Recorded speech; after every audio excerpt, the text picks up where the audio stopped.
Hey guys, welcome to my Flash Armageddon episode 1 spoiler review. So I just watched it. So I'm just coming off of watching the episode. And I just got a few quick things to say before we get into this. This is advertised as 5 episodes in this crossover. So a 5-episode crossover. I feel like it should be 4 episodes and like 16 minutes. And the only reason I'm saying that is because Despero doesn't really show up in this episode until 44 minutes in. So I kind of feel like 2 different stories happened with little side stories all around it simultaneously, which for me, I don't know. I kind of felt like they were trying too hard in terms of what they were trying to put in.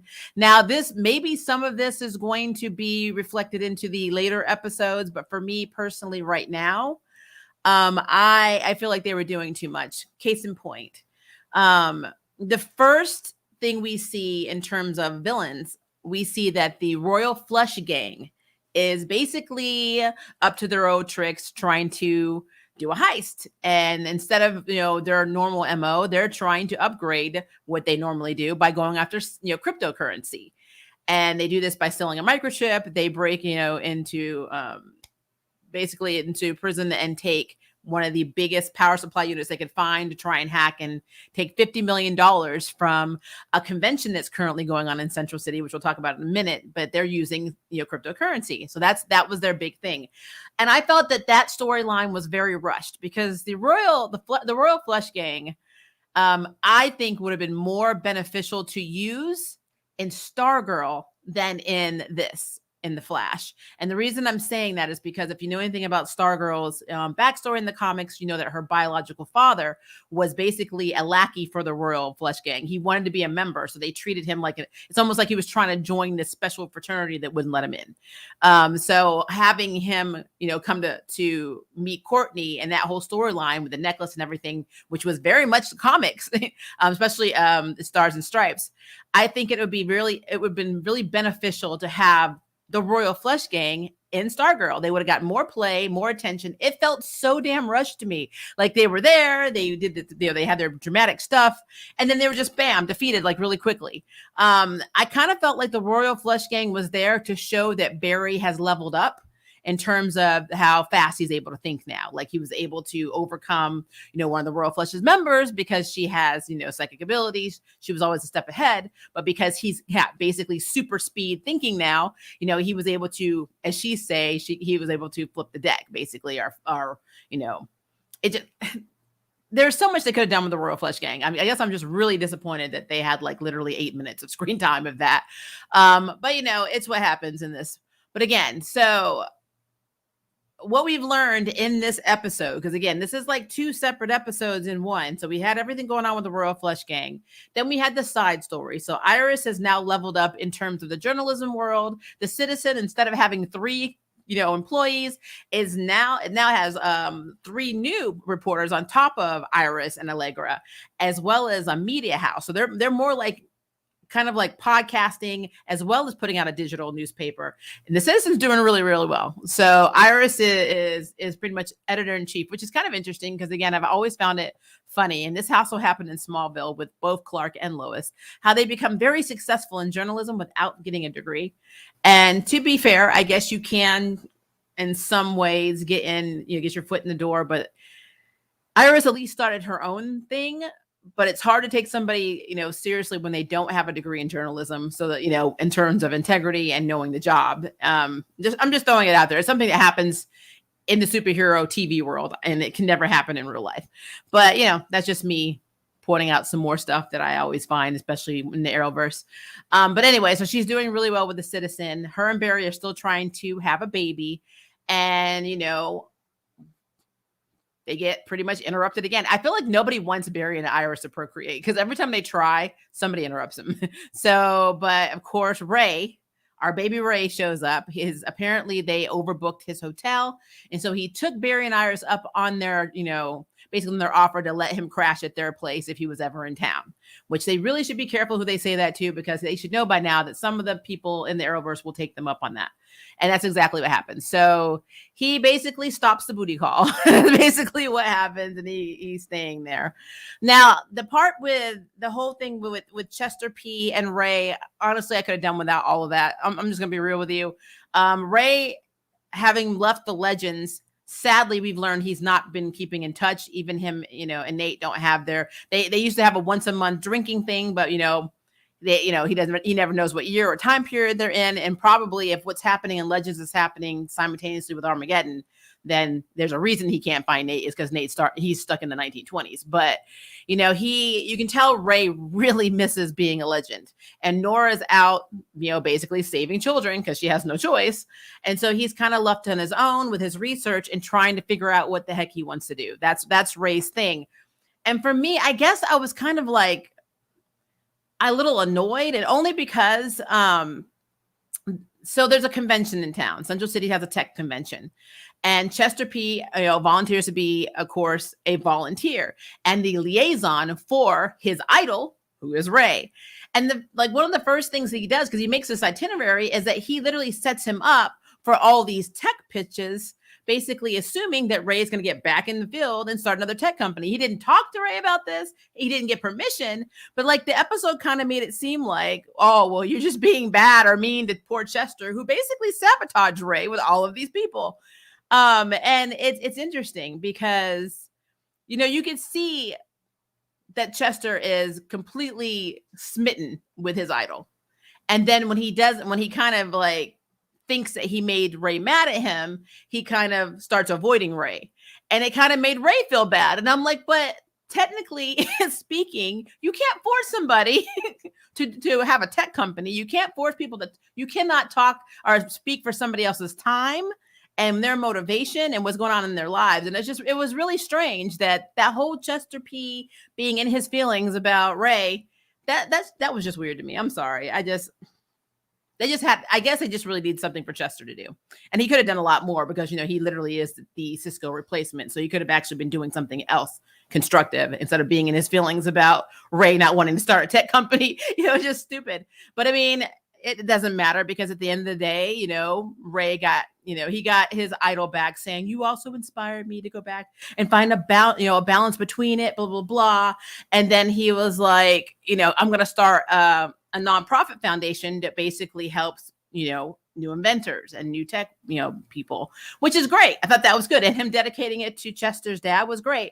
It's just that, again, there was so much focus on Ray and Chester. Now we know that Killer Frost is still love sick over Chillblaine, which is just, what the hell? Nobody cares. I don't give a shit. I'm gonna be real with you. I don't care about that. Now we know Caitlin wants to get out there and date again. Allegra has been promoted at the Citizen as the supervising editor, which kind of looks like nepotism to me, but that's just me, because you've got 3 seasoned reporters, and Allegra's right. She does not have the experience, but because she speaks as the voice of the people, basically Iris is like, oh yeah, you got this. Yes, they have degrees and they've been over. This guy's been to I guess Kuwait or wherever he was, and all this experience, but you're the one that I want because you speak for the people. That's fine. But at the end of the day, it really was like nepotism, because Allegra is close to Iris. And that's how I see it. So, whatever they want to promote in the show. But I could have done without all of that. All of that. 44 minutes before we got to Despero. 44 minutes. So don't tell me this is a 5-hour premiere when you don't start the actual plot until 44 minutes into the first episode. I'm just throwing it out there. I'm still not saying that this is going to be bad or good, because I'm literally keeping an open mind, but I'm just nitpicking because 44 minutes of story that had nothing to do with what's actually happening in Armageddon. I don't care about this other stuff. I'm just throwing it out there because I have to. I do have a question about Cecile and Joe. So when Chester P said something along the lines of, oh, I'm dead to Ray. And then he looks at Cecile and she looks like she's going to cry. And he's like, oh, I'm sorry, Cecile. Okay. Did I miss something in season 7? I don't think Joe is dead. He wasn't in this episode, but I'm just assuming that he's babysitting Jenna because, quite frankly, somebody needs to be watching that child. So I was just figuring that he was with her. So I need to know where Joe is, and I need to know exactly what is going on with Cecile. Why is she in her feelings? Who died? Like, did I miss something? So please let me know in the comments, because apparently I thought I had season 7 down, but maybe I did miss something. So, or maybe it's something that happened in season 6. I don't know, but I'm confused on why she reacted the way she reacted. So yeah, let me know about that. And then also, so Kramer is now, I guess she's just captain of Central City Police Department, because she was on scene with Barry. I didn't like their interaction, only because, again, if you read the comics of The Flash, you know that Kramer used to be Barry's lab assistant. So them talking, and he's like, basically discussing, he thinking that it's the Royal Flush Gang and talking about their MO and blah, blah, blah. I did like that. Because it's basically very reminiscent of what she would have done in the comics, except instead of her being his boss now, there, in the comics, she was more like the assistant that would get ticked off that Barry was keeping shit from her. But, it is what it is. I do like how she thought he was being kind of metaphobic against her. And she's like, me being a meta going to be a problem? It's such a shift from last season when she had the meta task force, which I thought was interesting. But she's like, is that going to be a problem? He's like, no. Are working with me going to be a problem because I'm meta? He's like, no, not more than anything else is wrong with you. I kind of like that banner. I thought that was really cool. But again, it's like, I'm glad we got to get an update on Kramer, but I kind of felt like all this stuff could have been organic. We didn't have to have 44 minutes of whatever the hell and then start the plot. You're like, literally 40 or 60 minutes before the episode ended. Now we're getting into the beef of it. Now, I will say I didn't mind how they CG'd Despero, even though he's a lot redder, like a lobster in the comics. I did not mind how he looked. I know we're not going to get Wonder Woman. We're not going to have Flash and him sit down and play what I like to nickname the Spock Star Trek, chess game of life and death. We're not going to have, probably any Kryptonians. I mean, don't quote me on that. Supergirl may, show up, because I know Alex is in this. She's been advertised to be in this. So maybe we'll get Supergirl, or maybe we'll get Superman. If we don't get any Kryptonians, it's going to be very weird. But again, it's not going to shock me. It's just not. Ryan Choi is going to come in. So I'm hoping, because at the end of the episode, the end of the TechCon, it looks like Ray's leaving. I'm hoping he's going to be in all of the episodes and that he's passing on the Atom suit to Ryan Choi, because Ryan Choi went through all of Crisis on Infinite Poop and got nothing out of it. He was like, all right, now I get to go home to my wife and kid, basically. So I guess essentially he got his family back, but what was the big buildup for Ryan Choi if you didn't plan on doing anything with him? He's not even the head of Star Labs like he is in the animated series and even the comics at times. So Ryan Choi deserves more. So I need to see if this is where Ray, because where it stands, it kind of looks like Ray's like accepting the fact that he can be the Atom and, have his time with his wife and have his research all at the same time, which is great. But does that mean we're not going to get the Atom Ryan Choi? And then if we did, what show would he be on? Would he be on The Flash? Would he be with Legend? I mean, who would he be with? So it's very interesting. There's a lot of questions that are popping up in my head based on some of the people that are coming in. Like, one of my biggest questions is Black Lightning, because in the series finale, he told, Alyssa and, basically, and this is, I think, engagement or post-wedding party, he said that he was retiring. So Black Lightning is retired. So then why is he at the Hall of Justice? Like, he should be retired, and Nissa or, so Thunder or Lightning or somebody else should have been there in his place. Say, oh, my dad's retired. That is the perfect chance to bring one of the younger ones in. I don't know why. I mean, not saying I don't like Chris Williams. I'm sorry. I do. I think Black Lightning is great. I'm just wondering, because of the fact that he said he was retiring and that he was leaving it to, the next generation, why is he in this crossover to begin with? So I'm just throwing it out there.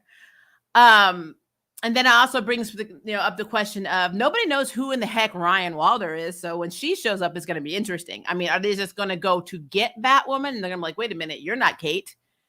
And it's going to start like a whole conversation, which is fine. It's going to be a really interesting and funny moment for me. But Kate is still alive. And as far as I know, she's still considered a paragon. So, and she's still part of the Hall of Justice. So is she just not anymore? I mean, I don't understand how that works. So I'm confused on that, because if Kate was dead, it would be one thing, but she's alive. Quite frankly, we should have Batman and Aquaman popping in too, since they've already been name dropped in Gotham many times. So, I mean, that's a whole other conversation. But yeah, I have a lot, a lot of questions. And at the conclusion of the 14 minutes of Armageddon, or 16 minutes, I'm sorry, I took 2 minutes from you. Despero was able to read Barry's mind to determine that he has honor, and he has, he doesn't seem to be misleading him on not killing people. So he's giving him 7 days. And this has always been my running joke about this in the Arrowverse. The fastest man right now in this continuity, still alive, speedster wise, is Barry Allen. But yet you give him all the time in the world to accomplish something. But then you go to every other show, even people that don't have human powers or abilities, and they're like, we have 14 minutes before everything dies. It's like, why does the Flash always get all of this time? 7 days is such a weird number. The Earth, I guess, what was it? God created Earth in 7 days? Is that where they were going with this? I don't know. I just think it's interesting. I just think it's interesting. I really do. Just saying. Barry Allen also has gotten a lot cockier on the premiere of season 8. I don't know if anybody else has seen it. Like, I love when Ray was like, you've been working out. He's like, thank you for noticing. And I'm like, I don't know if this was a hit towards people that like to, body shame him for not having the comic book physique of the Flash, which probably is, or what that's about. I don't know. But yeah, I did not miss that little snark when he said thank you, because I'm like, oh yeah, he's probably calling out some fans in real life that were telling him he was too skinny or too slim to be the Flash. Wasn't me, because I don't give a damn. But I'm pretty sure that there were reviewers or people out there, maybe Twitter people. Maybe he's talking exclusively to Twitter people, because they bring the hate the most. But I thought that was really interesting that he had to throw in that he's been working out a lot. And it does look like he's bumped, kind of beefed up a little bit in the suit. So, there's that. I like the speed mirage. I like that. I mean, all 5 seconds of it before Despero was like, clamp, nope. Try again, mofo. I'm like, you probably shouldn't do that around something that can read your mind. But yeah, that, like, the whole confrontation between Despero and Flash was cool, but let's be clear, Flash was getting the shit beat out of him. And rightly so. So I have no problem with that. But I got to give props to my boy Ray, because he was like, I'm going to find a weakness. And if you watch my review on Marvel Zombies or any of the what ifs for Marvel, and you remember every time I talked about, anytime that Pym would actually fly into something, or Hank would fly into something and then just mess it up, it's really hard to fight against that. I kept thinking to myself, did we really need the Flash to fight Despero? Because technically we just had Ray, who's this big, just fly into him, go through his ear and F him up. He could literally go to his brain and kill him. He could cause him to have an aneurysm. He could do anything. He could fly into his eye socket. That is how dangerous the Atom actually is. But again, like Martian Manhunter, what did they do? They dumb it down. So Ray just flies into his belt, doesn't understand the text, so sends him, randomly somewhere else. But then he does the speech that everybody gives to Barry. Barry, show him your Care Bear ways, and he will love you. And that's exactly what he does. He stands there and he's like, are you really going to kill me, an innocent man? I'm going to use the power of talking, because that is my main ability.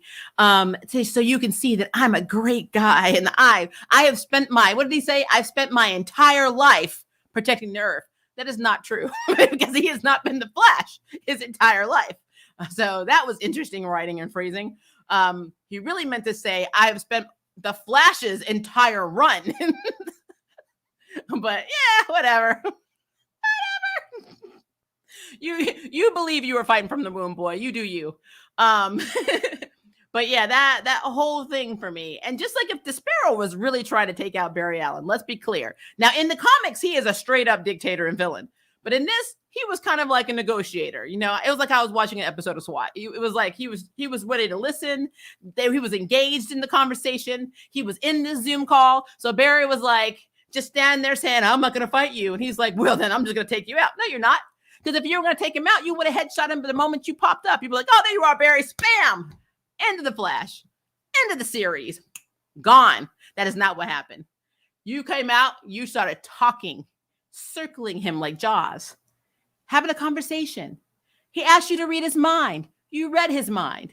And then he's like, you might be a cool guy after all, but how do I know? I know. I'm going to give you 7 days to prove it. And I'm like, this is what it's come to, guys. It would have been nice for me if he had actually killed the Flash in this episode. And then they had to find a way to go back and bring him back so that he can prove the Despero. You know, I don't know, something along that lines. Just something drastic. Not like right now, Despero just seems to be a guy he's like a judge from People's Court. That's what it's like for me, you know, and he just got to prove that case. That's where it is. Now, I know that they're teasing Iris to have a bigger role in this. She's going to do something that even Barry, I think, is not going to like. I don't know what it is. Because quite frankly, the reason I don't know what it is because, you know, in most of the comics, especially since Despero was Silver Age, I want to say that Iris was already dead at this point. So I don't think Iris had a toe in that game. So this is all Arrowverse original content. So, you know, her shifting in and out of time, her still getting, you know, basically having to have treatments to keep her stabilized in her own time, you know, line. I mean, I feel like this is a spoiler for what's going to happen to her. I just need to know what it is. I don't want to be like, well, I have to kill Barry to save the world, or I have to merge with the timeline, or maybe we just need to touch each other and make more time babies from our Speed Force babies or Force babies. I don't know. She's going to do something, and all the people that hate Iris are going to hate her probably even more, because I know for a fact, I have not looked at any, I don't think there are any reviews yet, but I know that anytime Iris has a notable role, a role to play in this, people come out of the woodworks and they want to hate, and they'll say, oh, this bitch, first you made her team leader, now you made her like the mother of all the forces, and now you're trying to make her the most intricate part and instrumental part of this crossover. And it's like, I can hear it already. I already know what's going to happen. So I don't know what she's going to do, but if it's going to be something that's going to be bad towards Barry, she is SOL. We already know. Character assassination. She gone. But I do know, because I remember a month ago, I believe, was it a month ago, where Eric Wall said that she was going to make a choice. She was going to stand up, and it was going to basically, I guess, in turn, save the day. And I don't know what that is. I don't know why Barry's going to Black Lightning. I was thinking about that, though. Why are you even meeting with him? What do you want from him? He's retired. Leave him alone. Like, did he come to you when Freeland was falling? No. I'm like, I don't know. Is Cisco going to be in this? I don't think he is. I don't think we're going to have Cisco. I kind of feel like the people that we really need to be in this, people that should be in this, are not. Kara not being in it, not saying she's not. Again, we don't know. It could be something they throw in the middle of this thing. But if she does not make an appearance in this at all, especially after she literally revealed her entire identity to everybody, the world, basically, it's going to make zero sense to me. Zero sense to me. I'm just putting it out there. And I don't know how I feel about that. So that's a thing. I know Mia's going to be in it. Don't know what she plans on doing. Again, I don't know what other people's roles are, why they have to be in this. I don't know why they're going to be there. I mean, even Damien Dark is going to be in this thing. I don't know why this is happening, like what their actual roles are. But something tells me that Barry really is going to be, of course, problematic and basically to the Armageddon. Because, of course, it's Barry. Flashpoint. Come on. Of course, Barry did it. I mean, they're all like, Barry would never, to hell, Barry would not do it. I can show you. Let's bring out the notebook of how many times he's messed with the timeline. Of course, he is capable of doing it. Like, I don't. Something will happen that will make him snap. It better not be with Iris dying. If Iris dies, which will make all the West Allen haters really happy. I think that would be the one thing I would believe would make him snap. But what would be interesting for me is if they have to sacrifice Bart and XS, Nora. Because quite frankly, Bart is supposed to be their grandson. And let's be clear, Nora is not XS. Jenny is. And she is not their daughter. So having Dawn and Dawn actually be their new timeline kids would be really cool. That'd be a really great way of bringing it in, and her being pregnant with twins would be very cool. Because then that's a whole new timeline that they know nothing about. And then their future kids, yeah, it's sad that they're gone, but I mean, quite frankly, they can come back as the same people, just the same age, whatever. It's their Arrowverse. They can do what they want. But I don't know. So let me look at some of your questions. I'm going to start at the bottom. Grant said they are not going to explain why Supergirl and Superman are not in the crossover. Why not? Oh, Lord. Melissa Manuel is over Supergirl, so I strongly doubt it. Yeah. Of course, we can't upstage the Flash in his own show. To hell, we can't. It's easy to upstage Barry. I'm like, he just has to have Care Bear music when he talks. There it is. Everything okay. Angry Grandma went binary. I thought I was on Batwoman for a sec with the climate of deep shade. Hey. I only speak the truths. Look, I got my water of truth. My water of truth is right here. I can't lie. I literally watched this and I was like, should I save this for the Arrowverse weekly recap? I'm like, no, this needs its own stream because, again, 5 hours for Armageddon is not true. It is literally 16 minutes and then 4 hours. So 4 hours and 16 minutes. Because I am not counting anything that happened before the Sparrow showed up and started kicking Flash's ass as actual part of this crossover. Yes, Ray was guest starring, but this was not a crossover until the official start, which is at 44 minutes in. So 16 minutes before the episode ends. So I feel gypped. They told me 5 hours. Just saying. I am dying for my DMs reading the hell out of the flat. I mean, somebody got to do it. Look, would you rather I be like this? So yeah, like the Flash is so amazing. Like I'm so happy we got all this exposition that was unnecessary to the plot. And Alexa and Allegra got a total promotion, and Iris is doing so well. And I love the Flash's costume. And we even got a cameo from the Royal Flush Gang. It was awesome. And Chester P got to meet Ray. And now we know that Ray never sees the legends. That is like so cool. And like, no, I'm not doing that, guys. I can't because it hurts me emotionally. So I had to tell you the truths. The truths are, I don't hate this episode.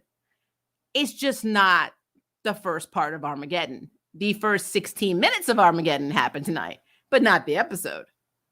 It was not. Did you really feel like, be real with me, guys, do you feel like you've literally actually learned more about what's happening in the crossover based on the fact that Allegra got a promotion, Caitlin's ready to date again, basically Barry and Iris want to get their baby making on, Chester P is in his feelings, Ray is having a crisis since he left Legends, and of course, we have to know that Killer Frost is going gaga insane because she is heartbroken over Chilblain. These are all intricate parts of this crossover.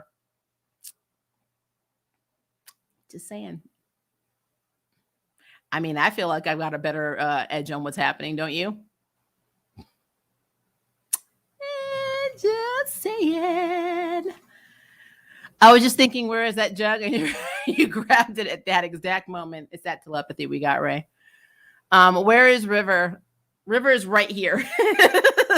The lights are bothering River's eyes, so unfortunately.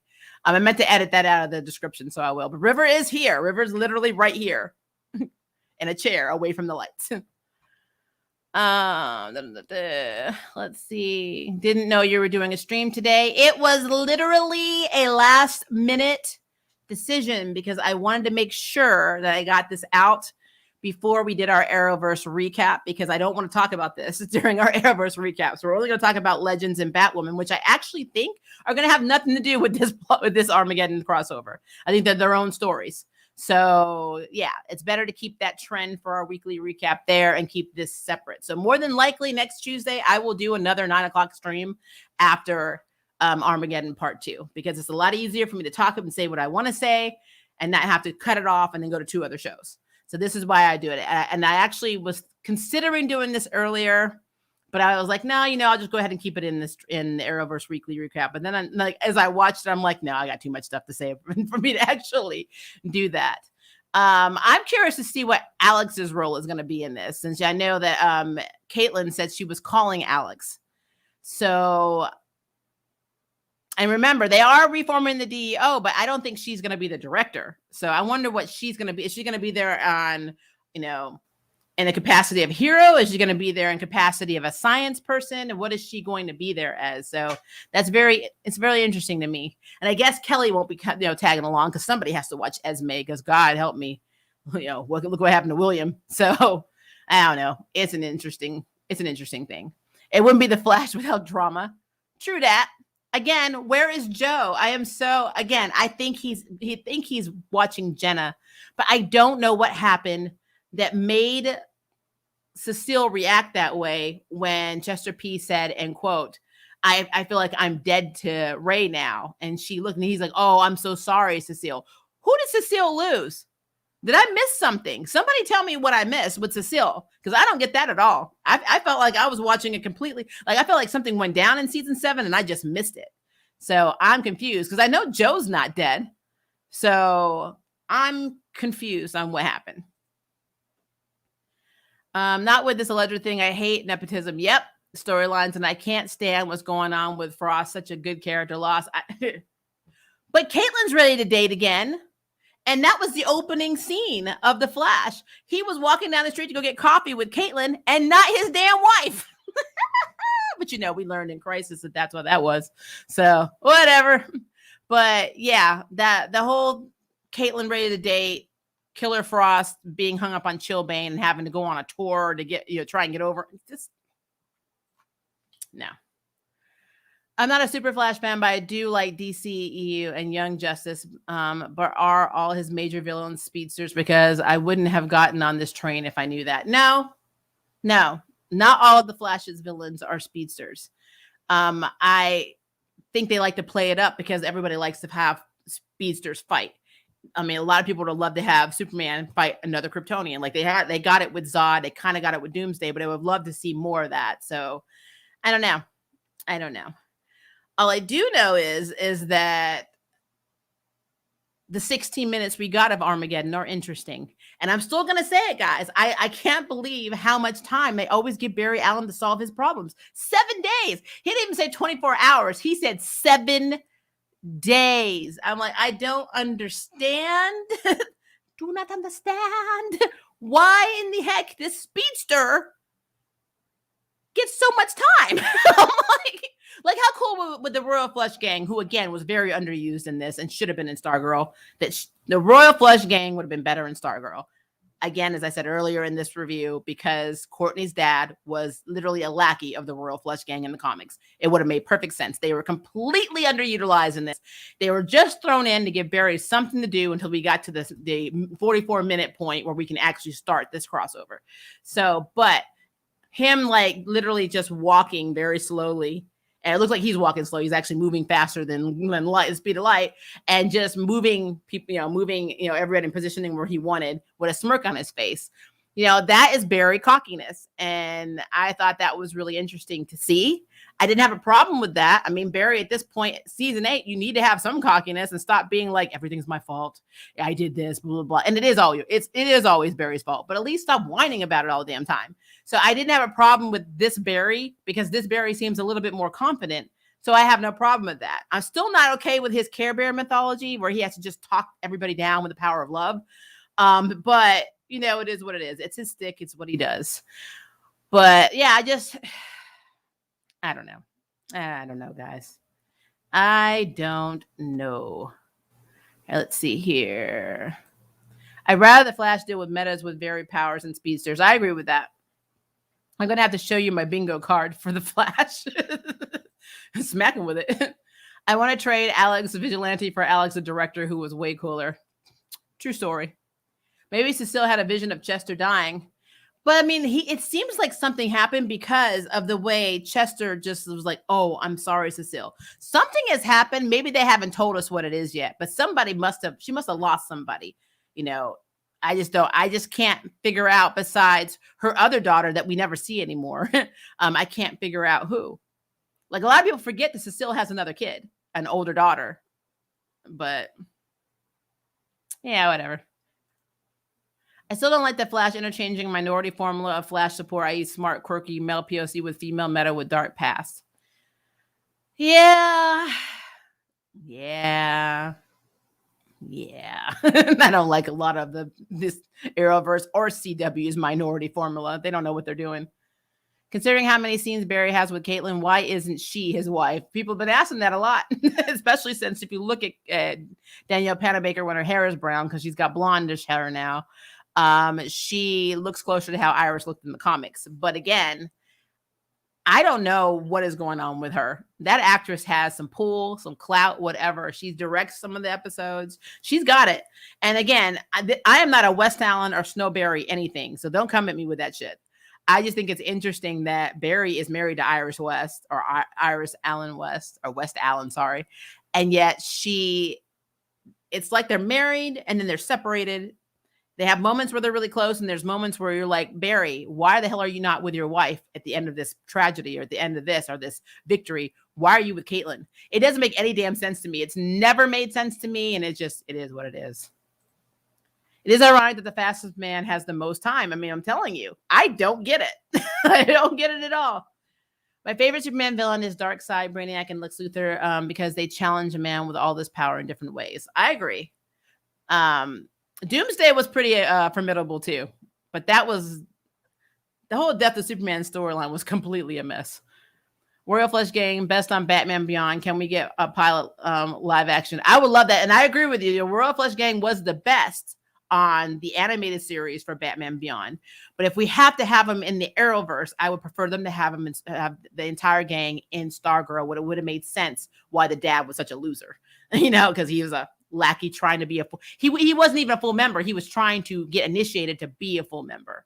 So that would have been very cool to incorporate into Stargirl's universe on their Earth, since they're not on the same Earth, which also begs the question. I guess we're not going to see anybody from Stargirl because they're on Earth too. So I don't know how they're going to do crossovers. So that's going to be interesting as well. Caitlin and Barry would make way more sense on so many intellectual and peer level ways of power. Yeah. The problem is they started off with Iris being a psychology student in the pilot. Everybody forgot that she was actually working on her, it's either her master's or her PhD. She already gotten the psychology degree, but she had not gotten, she was working on her dissertation when her laptop got stolen in the pilot episode. And then they took that and then they kind of made it so she was just dibbling or dabbling, around in journalism. And then I don't know if she ever really graduated from college, or not from her program, master's degree program. I guess if she was doing journalism, she'd be going back to college for that.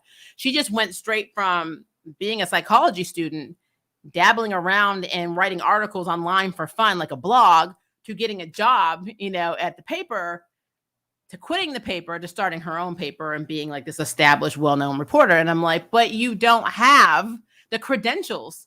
So it like I said, but this goes back to how the Kents are making a living on a farm with nothing. I mean, when I play Animal Crossing, I have to actually work on my island to make money, get my bills on. So I don't understand why you can live in Smallville and have a whole ass farm and not do anything and still be able to support your kids. You don't have a job. You don't have any money coming in. I mean, yes, you could have a little bit of savings, but according to the pilot episode of Superman and Lois, you got to pay off the mortgage on that farm. So, I mean, it's just this whole thing with Arrowverse as a whole. And it's not just Arrowverse. We've seen this in Charmed. We've seen this in other shows. There is some kind of bank of the CW that if you lose everything in your world, you still have money because it's coming from this bank that just pays your shit. I don't understand it. I want to tap into it, but I don't understand it at all. I'm just saying. All right, let's see here. Ray is still missing Nate. That was actually extremely sad for me, only because Brendan Ralph did not want to leave Legends of Tomorrow, and he was written out. So was his wife. And I think that is so effing sad and so effing hard for me. And honestly, how cool would this crossover be if they had Kingdom Come Superman in it? I would be down with that. They're probably not going to do that, though. Again, they're just... I feel like this is a pilot episode for the newbies. So everybody knows who the new Batwoman is. So, I mean, hell, if they have, Naomi come in and start, making a cameo, like just have all these people just make an appearance, which wouldn't make sense with Mia because they didn't greenlight their show. But yeah, I just feel like that would have been a thing.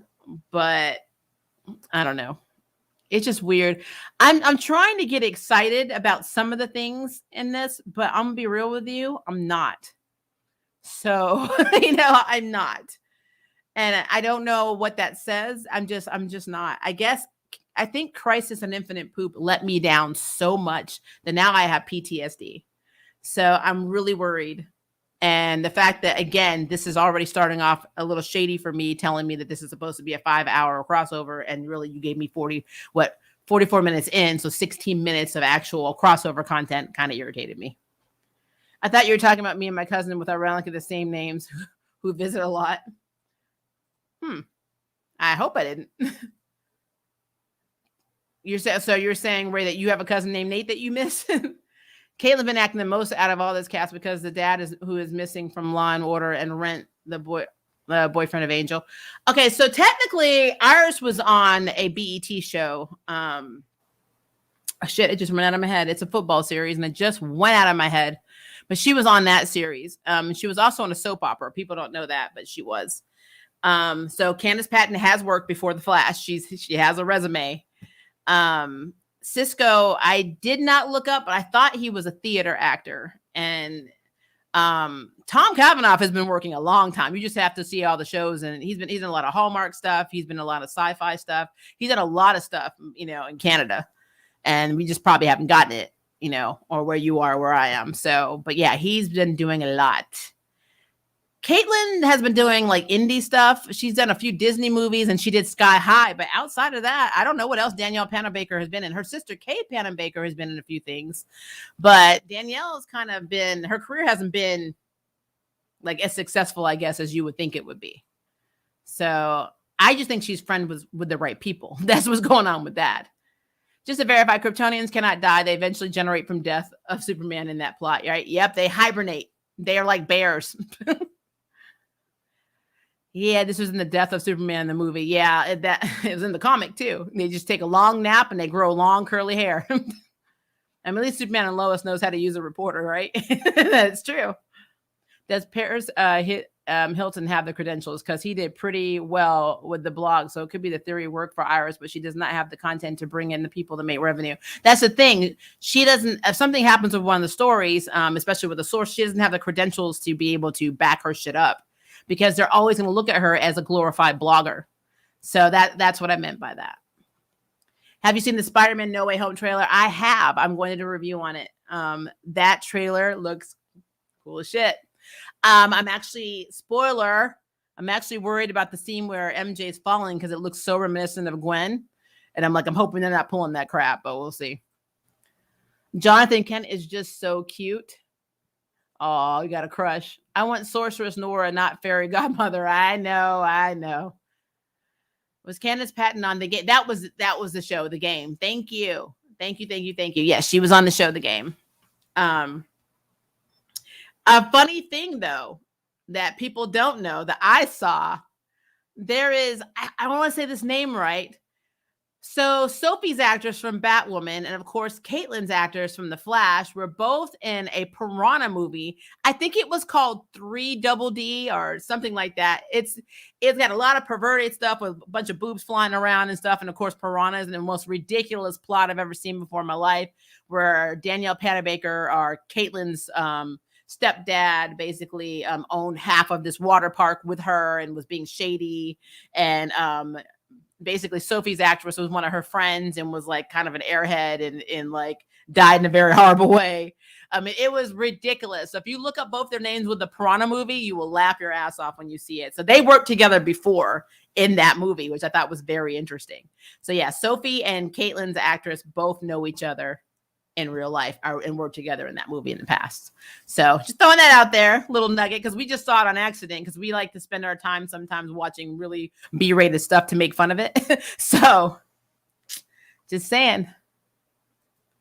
The actress who plays Cecile was in the game. Yeah, she was. Yeah, I know a lot of the Arrowverse actresses have worked together, or actors in general have worked together in other projects prior to that. I mean, Melissa and Grant were both in Glee.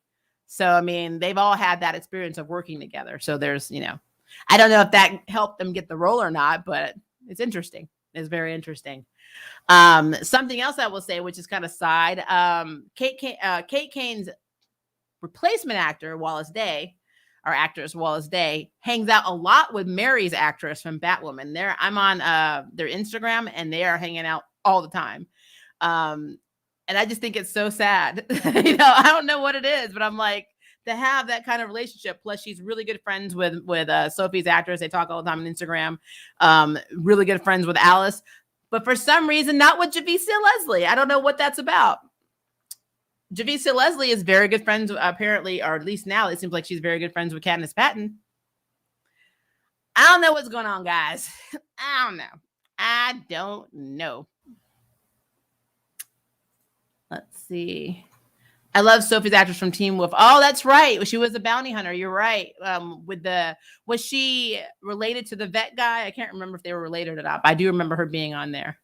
Yeah, like I said, they've all worked a lot together. So, anyway, to get back on the subject of this crossover, I don't know what is going to happen with Iris, how she's going to be instrumental to saving everything, because that's what it makes it seem like is going to happen.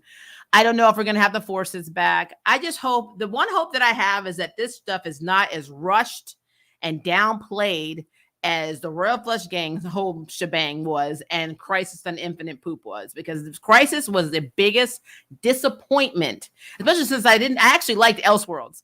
So to go from Elseworlds to go to something that's supposed to be as epic as Crisis and get all these people to guest star on it, cameos, and then still fuck it up, it's like, wow, how did you do that? How did you manage to do that? So I am really worried about Armageddon, because again, it didn't even start until 16 minutes towards the end of this episode. So I am really worried. And if how they handled the whole, Royal Flush Gang storyline in this is any indicator, there might be a lot of things that are really effing rushed. But again, they could prove me wrong. It actually could have some plot. There actually could be some issues. There actually could be some stuff that makes sense. Knock on some stuff. And then I'll come in here. You won't see Angry Grandma at all. I'll be more of a conspiracy theory. Conspiracy theory Maria will be with the other person, the other persona. I'll be popping out theories left and right. I don't know who you're going to get next Tuesday, guys. I don't know if it's going to be Conspiracy Theory Maria or if it's going to be Angry Grandma. I'm hoping Angry Grandma does not come out, because it's not good on the blood pressure, but I can't pretend. I just can't. I can't pretend, guys. Let's see. I wonder if Cecile had a couple of days of work, because she was around a lot in this episode. Yeah, I asked my spouse, I said, isn't she supposed to be defending metahumans? She's a lawyer. Why is she always at Star Labs? But then I thought about it, and let's be fair, everybody's at Star Labs all the damn time. So, even when they don't have an active role, everybody's in Star Labs. So it's a thing. Who's running the museum upstairs? That's what I want to know. Because, HR's not there. Who's running that museum? Is it self-sufficient? Just curious. So I'm a fan and want to give Ezra a chance as the Flash. Okay, so that.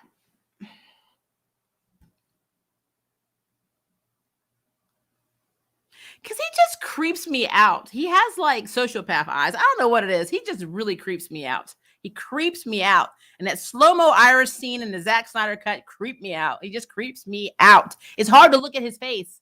So I don't know. I'm going to see the movie, but it's hard to look at his face. If a Glee star can become the Arrowverse Flash and a perk of wallflower can, I'm done with you, Ray. Don't do it, Maria. How about the hot dog? See, I can't do it. I can't. I was like, nope. Like the whole time he was looking at Iris, I was like, nope. I'm like, run, Iris, run. Can't do it. Cannot do it. Again, I want to know what you guys think about this episode, and what do you think is going to happen? I want somebody to tell me what they think is going on with Cecile, because I think that's my biggest mystery right now. Who died? What made her that upset? Because the way Chester was like, "I'm sorry, Cecile," that made zero sense to me, because I'm racking my brain. Joe didn't die last season. As far as I know, that the baby's okay, unless something happened to her other daughter. That would be effed up. That would be dark, actually. I don't think that, but quite frankly, we never see this other child, like at all. We saw her during the Savitar storyline. So when Iris was getting ready to die, blah, blah, blah. We would see her in town from school. We saw her meet Wally. We saw all that, but then she just kind of went away. Even when, when we had the Mirrorverse episodes, and Joe was like, "I want to protect my family." And, you always see Cecile, you see baby Jenna. You don't see anything about her other daughter anymore. Like nothing. It's like this girl is just gone. She's like Judy, from Family Matters. She went up the stairs and never came back. This girl went out of town. We never heard a damn thing about her since. So I don't know. I'm completely confused on what's going on with her other child. So I'm hoping that they aren't killing that girl off, and that's why Cecile is like looking like that. I don't know. This episode was poo, and the writers at the CW have been lacking this whole motherfucking year. I'm not going to argue with you. At least I didn't hate it, because they gave us 2 separate episodes, in one with 2 entirely different plots. But I will say what they did to my man, Chester P. Stop making him a bitch. I'm sorry. Stop making him such a little bitch. He did not need to be that offended and that whatever. I thought when he was with Cisco, he overcame this stuff. Why in the hell is he like in his feelings because Ray didn't want to have a tech company and have tech meetings with his friends that he basically ambushed him with? And he was like, "Oh, well, I'm going to go now." Why are you doing that? I'm like, no. It was sweet that Ray's dedicating that nonprofit to Chester's dad, but that whole storyline, I could have done without that. I didn't need that. I didn't need to know Killer Frost's love life. I don't give a shit about Caitlyn's love life. I don't give a crap about Allegra and the nepotism shit. I don't care. I'm glad Iris is doing well with her new media company, because that's pretty much what it is. But that could have been 5 minutes. And then we moved on to the plot with Despero with a lot more. I guess they just they didn't have as many ideas to put in the first episodes. They were like, let's just get the Royal Flush Gang and underutilize them and piss everybody off, or just Maria. But yeah, that is a thing. I'm trying to see if I missed anything. I don't think I did. I'm pretty sure. Outside of me asking if Cisco is going to come back, are we going to see Kate Kane? Why the hell is Black Lightning there in the first place? He's retired. I don't know what Barry could even want from him. Especially since I would be like, you weren't in Freeland. What the hell? Why are you coming to me to help you with your shit? Are we gonna see Lynn? I would love for them to bring Lynn into Star Labs, because then she'd really show some people up. But they won't. Let's see here. Yeah, I know we're not gonna get a Kryptonian. I know we're not. I'm not even gonna hold my breath. I want to know what Ryan Choi's role is going to be in this. Is he going to get the new Atom suit? They better not have Ray in here to kill him off to pass on the legacy. I'll be mad as hell. As long as Lex Luthor's not in this, I think I'll be all right. I like him, but it's just too soon. And they wouldn't explain how he got out of the Phantom Zone. You know what's interesting too? You're going to have Ryan Choi and Ryan Wilder in the same crossover. 2 Ryans. One more effective than the other. Wonder which one. I don't know what the hell Damien Dark's doing in this. We know Reverse Flash is going to be there. I don't think we're going to get any Wells, but we're definitely going to get Reverse Flash. So we know that's going to happen. Kristen Kramer's basically saying that her mimic powers are basically going to be there, are utilized when she's stressed. Tells me she may play a role in this, even though nobody's telling her that Barry is the Flash, which is so effing stupid. She's a meta. She might as well know and be on Team Flash. They need Native American presence. She's a freaking indigenous character. They need to have more of her on here. But whatever. Yeah, I think that's literally all I got. That's all I got. I enjoyed those 16 minutes of this crossover. We are almost to an hour. I'm going to, how is Damien going to react to Nora's current situation? He already knows about it. Remember that dinner scene that they had when he realized that she wasn't living up to her potential or whatever? Yeah. But Damien's dead. So I guess Damien's resurrected again. I don't know. Hi, Nicholas. Sorry you're coming in at the tail end of this because we're getting ready to end the stream. I just wanted to pop in here and pretty much do what my spoiler review and just basically say some things I needed to say because I needed it. And yes, this is my last question or comment. Who is stronger, Mimic, Kramer, or Esme? I'm thinking Esme because Esme knows what she's a whole ass alien. I'm like, Kramer's just a meta. So not saying that their power scopes aren't similar. I kind of feel like Esme's is stronger. And she's stronger at that age. So imagine what she's going to be like at Kramer's age. So yeah, my money's on Esme. But yeah, that is literally all I got, guys. I'm ending this 5 minutes before an hour. I really, really, really, really love you guys. You are awesome for being in a stream last minute because I know I threw this at you last minute. We're going to have our Arrowverse stream, but it's going to be on Thursday afternoon. It's not going to be tomorrow because it's going to be too late. But we will have it on Thursday afternoon at 1 p.m. CST. I will set it up tomorrow so you will see it. So make sure, because I don't think you guys are getting all of my notifications, even when I do them in advance. So just throwing that out there that is going to happen. And then I do have another video coming out too, but I'll just wait. You'll just see it. It's going to pop up. It'll pop up on the timeline. So you'll see it. But yeah, make sure you put your theories, questions, concerns, what you think is going to happen in this, all of this crossover, but especially what you think. What did you think about this episode? And make sure you dissect it for me because, I did a good job. I just want to know what you think. I mean, if you love this episode, tell me why, because, I'm not going to hate on you. Just let me know. And be on the lookout for my Spider-Man review, trailer review, because it's coming. It is coming. It was pretty good. I still wish we got to see, Andrew, and of course, Tobey Maguire, but, implications. All right, guys, if it is day for you, have a good day. If it is evening or night for you, have a very good night. And I will see you in my next video and in my next stream. Bye, guys.